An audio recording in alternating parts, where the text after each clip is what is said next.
Music by music Darbhanga.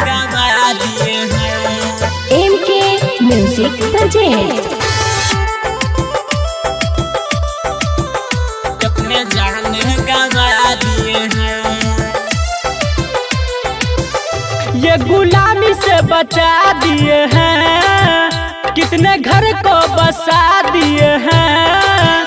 ये गुलामी से बचा दिए हैं, कितने घर को बसा दिए हैं। जियो जियो हो शेर, ई देश के खातिर अपने जान गवा दिए हैं।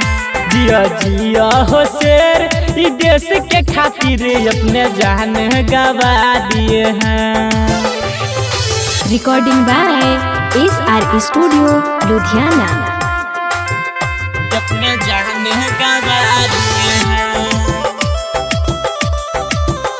अपने जान गवा दिए हैं। MK music project. कुछ लोग कहते कि मेरा ही राज है, सच तो यह उनका ही समाज है। कुछ लोग कहते कि मेरा ही राज है, सच तो यह उनका ही समाज है। तीन रंग को बचा दिए हैं, सीना गर्व से उठा दिए हैं। जिया जिया हो शेर, देश के खातिर अपने जान गवा दिए हैं। जिया जिया हो शेर, देश के खातिर अपने जान गवा दिए हैं।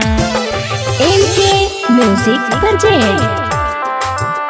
अपने जान गवा दिए हैं,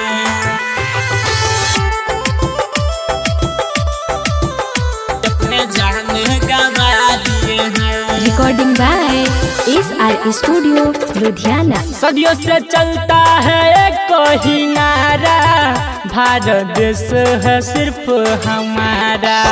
सदियों से चलता है एक ही नारा, भारत देश है सिर्फ हमारा। ये रमन जी सुना रहे हैं, सबको ये बता रहे हैं। जिया जिया हो शेर, ये देश के खातिर अपने जान गवा दिए हैं।